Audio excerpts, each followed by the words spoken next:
And again, if we're working together, we're going through all this, we're spending a lot of time, and that's done on our first call, which is that 20-minute intro call. So we'll figure out together kind of your current situation, what you're looking to accomplish, expectations of a franchise. We're going to go through things and we'll touch on some here that there are over 4,000 franchise. So these are the stats that we give, 70 plus industries, all investment levels. They're if you can think of a business model, there's a franchise, and not every franchise is created equal. So we go through that as well, and typically 20 minutes or less. Assuming how that call goes, if we both agree that a franchise may be a good fit, we schedule a second call. And prior to that second call, we send out a survey or a questionnaire that will give us a little bit more insights on your background, your experience levels, what your skill set is. Not just you have experience in the roofing business, but is it that transferable skill set of sales and things like that? So that it'll go through there. Will you have partners if you're married, or are you going to have partners? Are they going to be involved, and at what capacity? Are they silent or active partners? What do they bring to the table? And once we get that back, we schedule kind of the second part, which is, what does the ideal franchise look like? So again, if a franchise isn't a good fit, no real reason to start looking at brands and doing all the extra work. It's really getting clear if a franchise could work. So that's kind of step one. Step two in finding your perfect franchise is, what does the ideal business look like? Now, this is really reverse engineering the process, because what most people do is they'll look at a company like McDonald's or Subway and say, okay, back in the day when I started looking, Subway was, I think, one of the top selling franchises at the time. And I said, okay, I can make it work. And what I found out was I was settling. I kept settling. Like, I didn't want a lot of staff. I didn't want to be open every single day. I didn't want to rely on a growth strategy of owning additional locations, which is there's nothing wrong with, but just wasn't my ideal business when I wrote it down on paper. So you start to settle. So my challenge to you is, put all the brands aside. We don't even care about brands at this point. Is to set up a 60-minute consultation call, and if you're doing it on your own, and really if you're kind of listing out what the ideal business looks like. So let's go down some options. What is your role in the business? Are you going to be a full-time owner, leaving your full-time job, or are you going to be running this part-time, semi-absentee? You've heard that term. I've talked about it on previous episodes. Will you be relying on a general manager? Not all brands will require a general manager. Some could be run on your own without staff, maybe a few contractors, but are you okay with a manager? And if you are, keeping in mind that will increase your investment, because now you have an extra salary. So those are things to consider. Secondly, what do you enjoy doing? What are your skills? Are you an introvert, an extrovert? Do you enjoy sales? The role in the business is going to be big, because we tend to fall in love with the product or service of the franchise, forgetting what the role of the franchisee is. And you may love the idea of a certain service, but if it requires you to be the mayor of the town and really network and go to events and podcasts and stuff like that, and that's not your cup of tea, that's going to be a difficult business to run.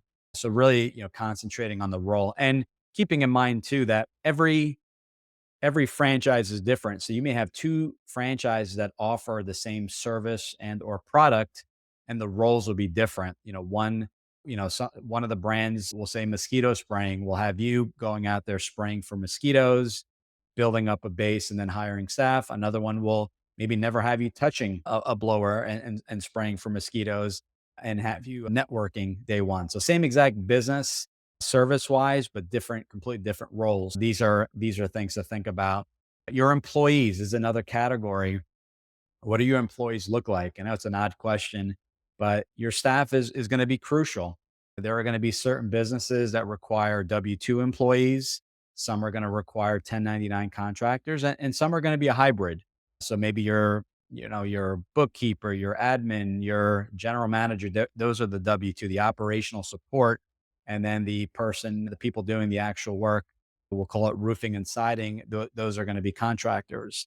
That's an option. There are other businesses, executive recruitment, expense reduction, where you can run the business on your own and solely rely on 1099 contractors.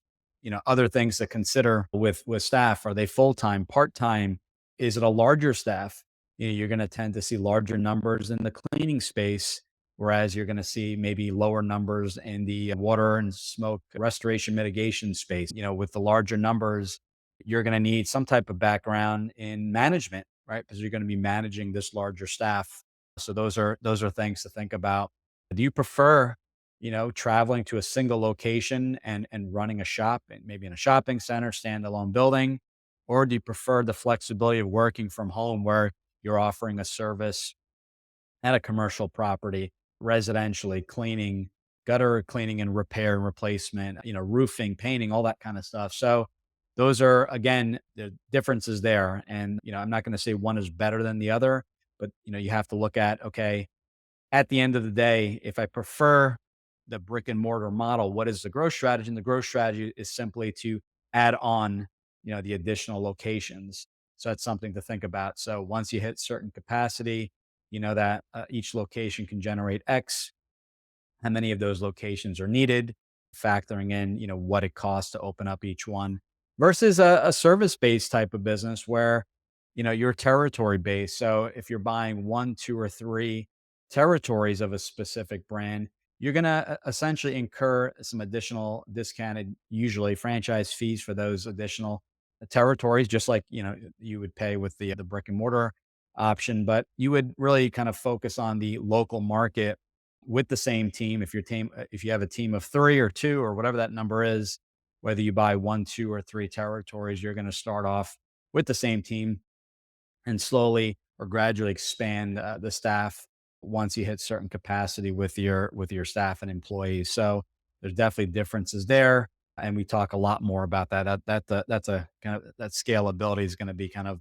another show in and of itself. Those are things that we talk about in the consultation. If we haven't, what else as far as that is, a couple things we dive a little bit deeper. So the difference with kind of the service we offer versus a portal, instead of saying, okay, do you prefer brick and mortar or service? Do you prefer a low number of employees or a lot? If you've never owned the business, you may have a hard time deciding or not knowing the difference. And I always say, go with what, your comfort level is. But what we do is we break down in that 60 minutes, okay, what's the difference between a brick and mortar aside from needing a physical location? We talk about the length of time we talk to get open, the investment.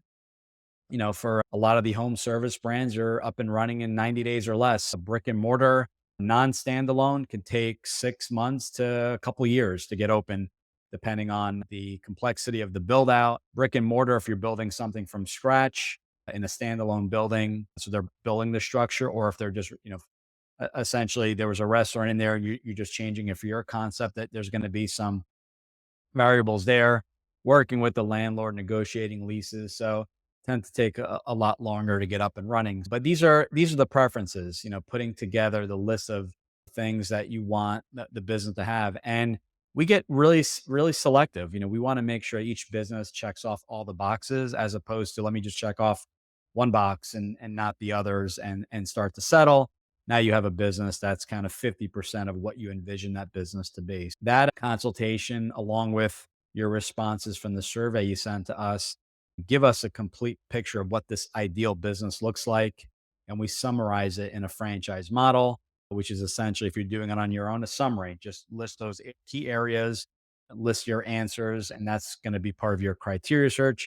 We put it all together and really kind of help in what that ideal business looks like, so that any business, whether it's a franchise or even non-franchise, we want to make sure that we're using that model to gauge any business going forward. You've built your ideal franchise model on paper, but can you actually fund it? Next, Giuseppe breaks down every funding option available, from SBA loans to retirement rollovers, and reveals a little known financing option that could mean zero money down.